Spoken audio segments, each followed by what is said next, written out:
ഇതിനകത്ത് ലൈവിനകത്ത് അനുമോളും അക്ബറും തമ്മിൽ നല്ലൊരു അടി നടക്കുന്നുണ്ട്. എൻ്റെ പൊന്നോ, അക്ബറിനെ വെച്ച് പോരിക്കുന്നുണ്ട് അനുമോൾ.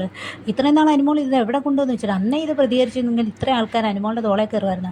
അപ്പാനി ശരത്തൊക്കെ ഉള്ള സമയത്ത് ഓരോരുത്തരും എന്താ പറയുമ്പോൾ അങ്ങോട്ടും ഇങ്ങോട്ടും മറയുന്ന കരയുന്ന അനുമോളല്ല ഇപ്പോൾ കണ്ടത്. അമ്മാതിരി പ്രകടനം അനുമോൾ കാഴ്ച വെച്ചിരിക്കുന്നത്.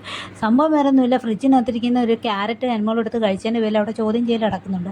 കാരണം ഇന്നലെ തന്നെ സ്പെഷ്യലായിട്ട് ഫുഡുണ്ടാക്കി കഴിക്കുന്നതിൻ്റെ പേര് ജിസേലിനെ ആരിനെ എല്ലാവരും കൂടെ അവിടെ ഇന്നലെ ഇട്ട് പൊരിക്കുന്നു. അതിനിടയിൽ ഇന്നാണെങ്കിൽ അനുമോൾ ഈ ക്യാരറ്റ് എടുത്ത് കഴിക്കുന്നു. പ്രവീൺ അവിടെ വന്ന് ചോദിക്കുന്നു, നീ ഇപ്പോൾ ഇതെടുത്ത് കഴിച്ച് എന്തിനാന്ന് ചോദിക്കുന്നു. അപ്പോൾ അവിടെ ഒരു മൊത്തത്തിലൊരു ബഹളം അവിടെ നടക്കുന്നുണ്ട്. അപ്പോൾ സ്പോട്ടിൽ അക്ബർ അവിടെ ഇരുന്നുകൊണ്ട് പറയുന്നു അനുമോൾ ജയിലിൽ പോകാൻ വേണ്ടിയുള്ള കണ്ടന്റ് ഉണ്ടാക്കുക എന്ന് പറയുന്നത്. അപ്പോൾ അനുമോൾ അക്ബറോട് കയറിയിരിക്കുന്നു, അവന് ഞാൻ ജയിലിൽ പോകാൻ കണ്ടന്റ് ഉണ്ടാക്കും, നിനക്കെന്താ വേണം? ഞാൻ പൈസ മേടിച്ചിട്ടാണ് കണ്ടന്റ് ഉണ്ടാക്കുന്നത്, നിന്നെപ്പോലെ ഇവിടെ ചുമ്മാ തിന്നാൻ വന്നിരിക്കുകയില്ല. മറ്റുള്ളവർ കണ്ടന്റ് ഉണ്ടാക്കുമ്പോൾ അതിൻ്റെ കീഴിൽ ചെന്നിരുന്ന് കണ്ടന്റ് ഉണ്ടാക്കുന്നതല്ല എൻ്റെ പണിക്ക്. എൻ്റെ പൊന്നു, നിനക്ക് പാട്ട് പാടാനല്ല അറിയത്തുള്ളൂ, ക്യൂട്ട്നെസ് വാരി എഴുതണം, നിന്നെ കൊണ്ടാവത്തില്ലല്ലോ എന്നൊക്കെ പറഞ്ഞ് എന്തൊരു ബഹളം അവിടെ നടന്നിട്ട്. അനുമോൾ ഇത്രയും നാൾ ഇതെല്ലാം എവിടെ ഒളിപ്പിച്ച് വെച്ചിരുന്നതെന്ന് അറിയില്ല. അമ്മാതിരി പ്രകടനം ഇന്ന് ലൈവ് കണ്ടുള്ളവർക്ക് മനസ്സിലാകും.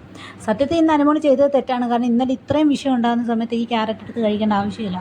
കാരണം എന്ന് വെച്ചാൽ അമ്മാതിരി ഇന്നലെ വഴക്ക് അവിടെ നടന്നിട്ടുണ്ട്. ആ രണയും ബിന്നിയും ജിസേലും എല്ലാവരും കയറി നല്ല ബഹളം നടക്കുന്നുണ്ട്. അനീഷ് ഇന്ന് പിന്നെ അനുമോളോട് പറയുന്നു അനുമോൾ ചെയ്തത് തെറ്റാണ്, അങ്ങനെ ചെയ്യാൻ പാടില്ല എന്ന് അനീഷ് ഇവിടെ പറയുന്നുണ്ട് കേട്ടോ. ആക്ച്വലി ആര്യനും അനീഷും തമ്മിലുള്ള വഴക്കിന് മുന്നോടിയായിട്ടാണ് ഇപ്പോൾ ഇത് നടക്കുന്നത്. അനീഷും ആര്യനും തമ്മിലുള്ള വഴക്ക് ഇതുവരെ ലൈവിൽ വന്നിട്ടില്ല, അത് ഇനി നടക്കത്തേ ഉള്ളൂ. അപ്പോൾ ഇതിനെ തുടർന്നാണ് അതും ഉണ്ടാകാൻ പോകുന്നത്, അത് ഉറപ്പാണ്.